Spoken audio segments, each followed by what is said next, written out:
Welcome back to the Crafter's Cauldron. This is a video guide for our new water bottle holder pattern.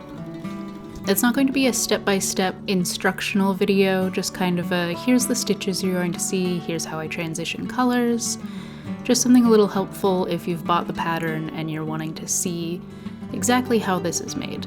So the first thing I do is start with 6 single crochets in a magic ring. We're working on the base, and I'm going to work all of these stitches with the Waistcoat Stitch, which is going directly through the center of the next stitch. Instead of going through the 2 loops on top, I'm going between the legs underneath. This creates an incredibly dense fabric that I think is just A, really pretty, and B, really functional. You get a lot less movement, and it's great for structural pieces. I use it a lot in amigurumi.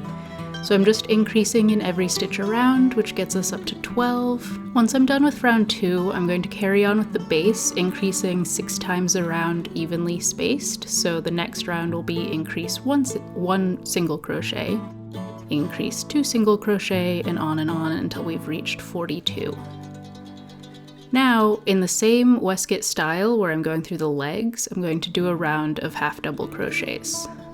Once I've done this round, I'm just going to slip stitch all the way around. This is an interesting technique that is a little more structural than third loop only, and I really like the appearance of it, how you really get to see the stitch definition. So I'll show you on the next round why exactly we did that. Once we've finished our slip stitches, we want to do another round of half double crochets, so I'm going to chain 2. And instead of inserting my hook into the slip stitch, I'm going to insert it into the top of the half double crochet from the round previous. This leaves the slip stitch entirely exposed on the outside, and I really like the look of it. It might be a little fiddly, but I'm a pretty big fan of the nice clean lines that it gets you. So I'm just going to carry on around. There are a couple decreases in these half double crochet rows so that we can get down to 40 stitches, which is what the chart and the basket weave pattern is based on. So once we've done that first round of half double crochets, this is the first round where I'm going to start incorporating the chart. So I'm going to start with the basket weave pattern, so doing the front post double crochets. Once we've done 4 of those, we'll do 4 of the back post double crochets. I'm not counting my chain 2 like foundation stitches in the count.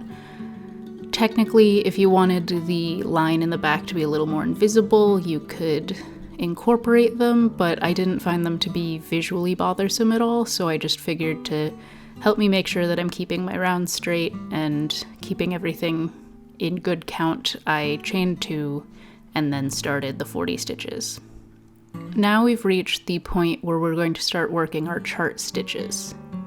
So in each round where you're working from the chart, you'll see brackets that have a little chart row reference to which one you're going to be working, and you ignore all of the white space before and after on the chart. I just didn't want to get rid of the grid lines there. So you'll work all the way up to where the color starts and then single crochet following along with the chart. And I do also work this colorworked portion with the Waistcoat Stitch as well, just again because I like the appearance. I think it looks kind of knitted and kind of cool.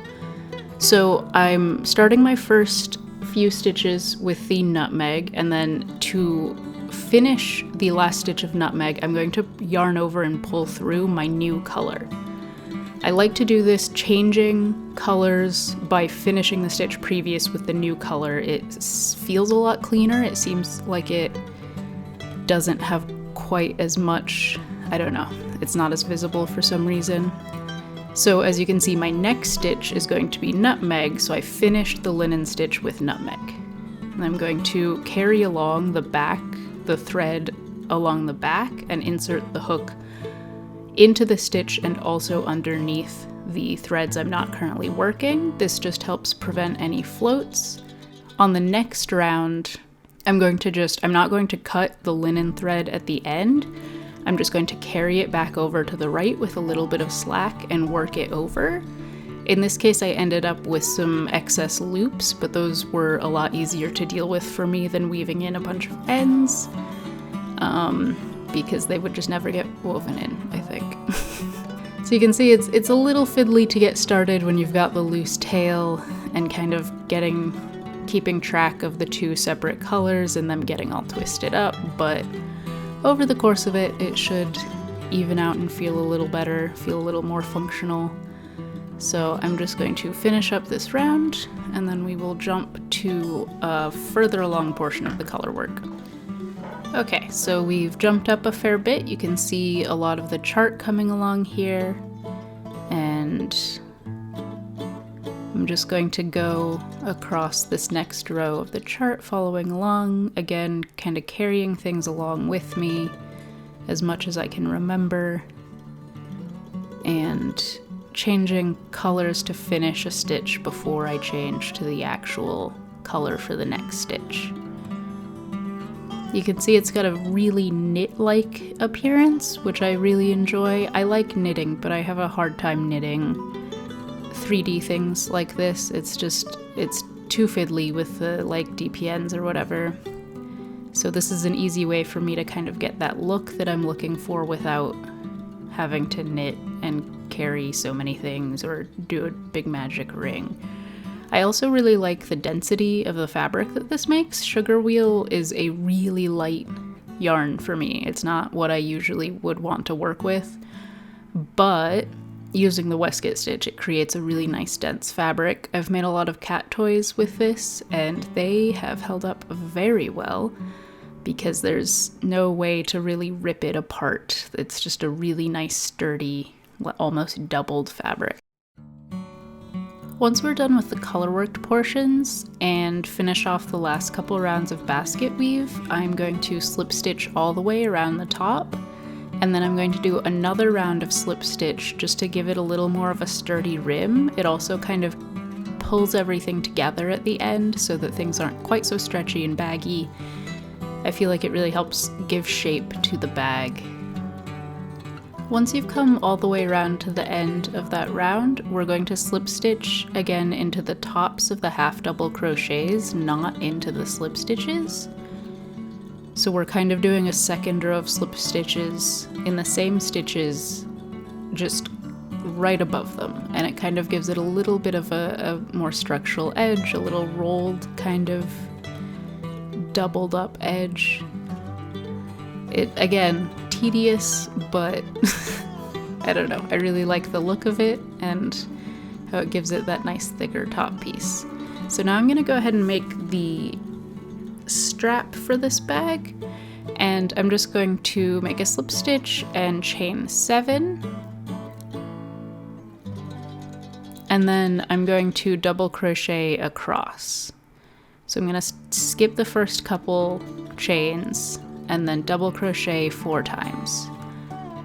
And then I'm just going to front post double crochet for as long as I feel like, as long as you want the strap to be.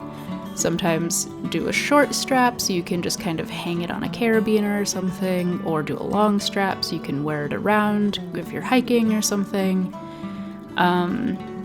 It's probably needs to be longer than you think. That's really all I can say. This is probably the worst part of the whole process. I'd like to figure out another way to do this, but this is the one that I've liked so far as having some structural integrity, where it's not going to sag a whole bunch. It's not super stretchy, especially with the front post.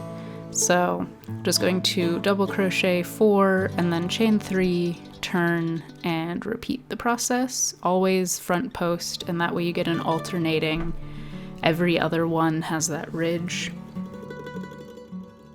And once we're done with this, it's ready to assemble. So for that, I'm just going to get a big yarn needle and turn my bag inside out, and I'm going to start a few inches down so it has a little more structural integrity. I don't want to sew it right on the edge where it's going to be putting a lot of tension. I want to stitch the strap to the bag in multiple places, a couple inches down, so it's pulling on more of the bag instead of just right on that top edge. And once you're done with that, it's just time to weave in ends and you are good to go. I hope this was helpful in explaining some of the kind of more unique stitches in this pattern. I know they're not things that you might normally see, but they're definitely a personal favorite of mine, and I really love designing patterns that include the waistcoat stitch and create that cool knitted look fabric.